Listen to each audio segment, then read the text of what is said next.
नमस्कार। जय श्री राम। एक समय था जब इस देश में कुछ फैक्ट चेकर हुआ करते थे, लेकिन अब ऐसा है, इस देश में कांग्रेसी पत्रकारों के आगे फैक्ट चेकर चुप हैं।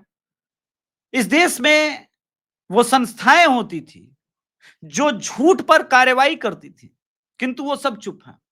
अजीत अंजुम को अभी कुछ दिन पहले मैंने एक्सपोज किया था, लेकिन अजीत अंजुम का सहारा लेकर के, अभिषार शर्मा जैसे कांग्रेस पत्रकारों का सहारा लेकर के कांग्रेस किस प्रकार से झूठ फैलाई जा रही है और सबका fact check election commission of India कर रहा है। उसके मैं आपको दिखाऊंगा एविडेंस। पहले एविडेंस से ही शुरुआत कर लेते हैं, फालतू इधर उधर टाइम में क्यों जाना है। और एक दो नहीं, ऐसे 6 ट्वीट दिखाऊंगा बैक टू बैक, और बड़ी बेशर्मी के साथ इंटायर पार्टी, इंटायर इकोसिस्टम झूठ बोल रहा है, लेकिन इस देश के लोग सिर्फ तमाशा देख रहे हैं। आखिर क्या साजिश है, उस साजिश के पीछे का पर्दाफाश करेंगे। चैनल को सब्सक्राइब कीजिएगा अगर आप राष्ट्रवादी हैं, देशभक्त हैं तो, अगर आप हिंदू हैं, सनातनी हैं तो, वरना अभिषेक तिवारी शो ऐसी निष्पक्षता का दिखावा नहीं करता जैसी निष्पक्षता का भी मैं पोल खोल करने वाला हूं। कांग्रेस लिखती है, बिहार की जनता वोट की चोरी साजिश को कामयाब नहीं होने देगी। इलेक्शन कमीशन कहता है, the claim made in video mention in the post are false. तो सत्य क्या है? सत्य है, वो दिखा देते हैं।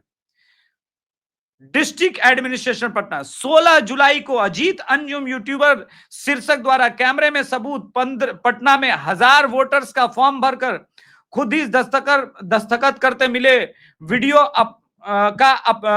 बीएलओ का वीडियो अपलोड किया गया, जिसमें उनके द्वारा आरोप लगाया गया कि विशेष गहन पुनरीक्षण 2025 के दौरान मतदाताओं की गणना प्रारूप भ्रामक एक प्रखंड बीएलओ द्वारा स्वयं भरकर हस्ताक्षर किया जा रहा है। यह तथ्यहीन है, यह भ्रामक है। अब क्यों है, अब मैं बताता हूं।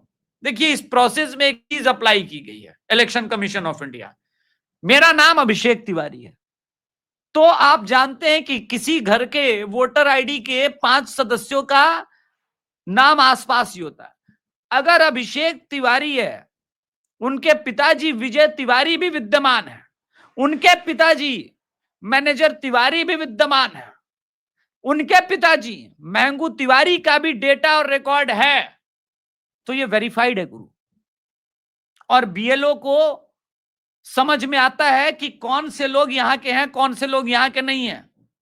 बाहर सिर्फ गैर भारतीय होने हैं, लेकिन इस साधारण सी छोटी सी बात को, जो कि ये प्रोसेस कोई ऐसा नहीं है कि आज पहली बार हो रहा है। 2003 में जब जाएंगे ना, बिहार में ही भी सर्वेक्षण हुए थे इसी प्रकार से, ऐसे ही हुआ था। ठीक है, अब आते हैं इलेक्शन कमीशन ऑफ इंडिया। देखें इस कितना झूठ आदमी ये बोल रहा है, और सब अजीत अंजुम के ही वीडियो को कोट कर रहे हैं।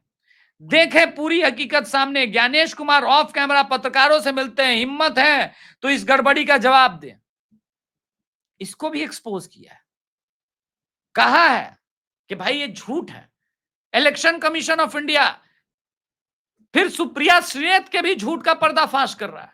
फिर election commission of India Pawan Khera के झूठ का पर्दाफाश कर रहा है। अंत में संजय सिंह जो आम आदमी पार्टी वाले हैं, उनके भी झूठ का पर्दाफाश कर रहा है।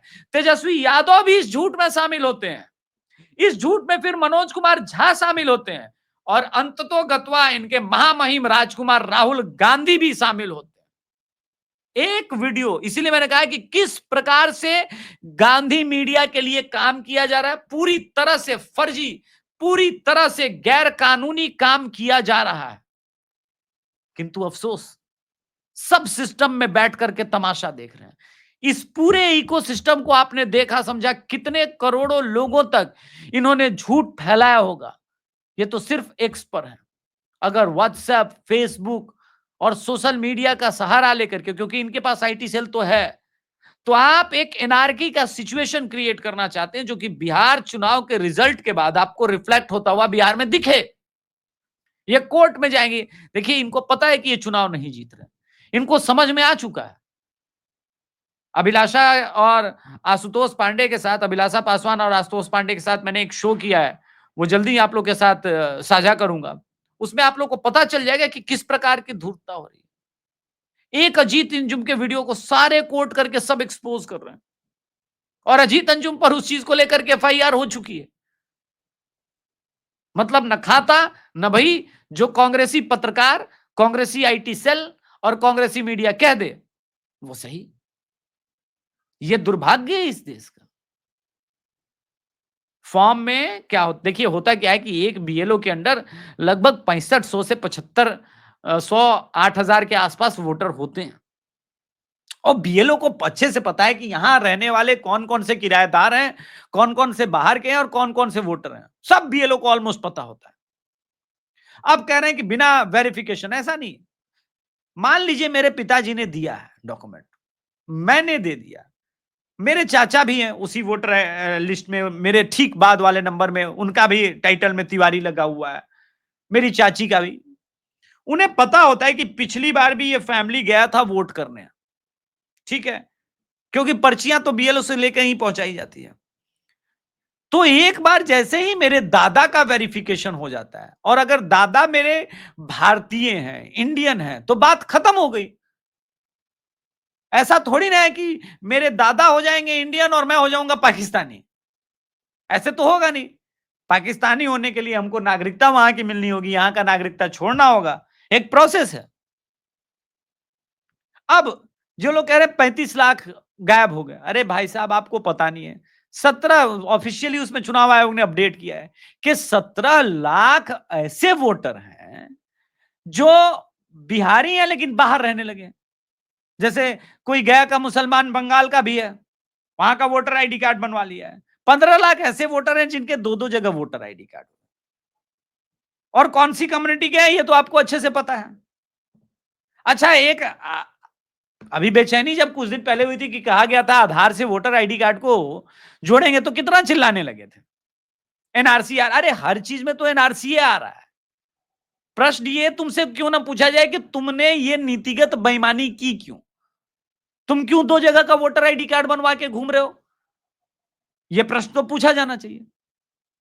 तुमने क्यों किसी बांग्लादेशी को बसाया, उसका एड्रेस प्रमाण पत्र बनवाया, फिर उसका आधार कार्ड बनवाने में मदद की, फिर उसका वोटर आईडी कार्ड बनवाने में मदद की? यह प्रश्न पूछ लिया जाएगा तब तो तुमको बुरा लगेगा। मतलब सारा पाप आप करें, और जब पकड़ने जाए तो कोई कहेगा कि देखो ही हमको पकड़ के ले जा रहा है, हम तो मासूम है, हम तो एकदम निर्दोष आदमी है, हमने तो कोई काम ही नहीं किया। भाई कहो ये तो इलेक्शन कमीशन का ही अभी प्रोसेस चल रहा है, तुमको पता नहीं है फॉरेनर और इमिग्रेशन बिल में साफ साफ लिखा हुआ है विदेशी नागरिक को जो शरण देगा यह भी अपराध की श्रेणी में है।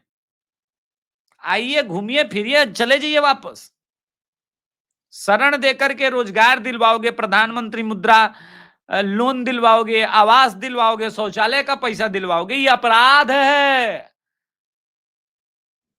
अब आपके आके जुम्मन मियां कहेंगे जनाब हमको तो पता नहीं, हम तो अनपढ़ आदमी हैं, हमारा बेटा भी मदरसे तक ही जाता है, क्या कानून है क्या पता नहीं, हमको तो जो मौलवी साहब बोले हम कर दिए, हमको तो कानून का पता है नहीं। ये कह के बच के निकलने नहीं दिया जाएगा। वो टाइम चला गया ना महाराज जी, वो टाइम चला गया। ये पूरा प्रकरण मैंने सिर्फ इसलिए बताया कि अजीत अंजुम हो या विशाल शर्मा या रवीश कुमार या जिनके जिनके मैंने ट्वीट्स दिखाए, ये किस प्रकार से बदमाशी पर उतर है। क्यों? क्योंकि भाई एकमात्र लक्ष्य है किसी भी तरह से कांग्रेस की सरकार बननी ही चाहिए। अगर कांग्रेस की सरकार नहीं बनी तो अब बस कुछ दिन में ये लोग बस उस मोड में होंगे कि भैया हमने जिएंगे।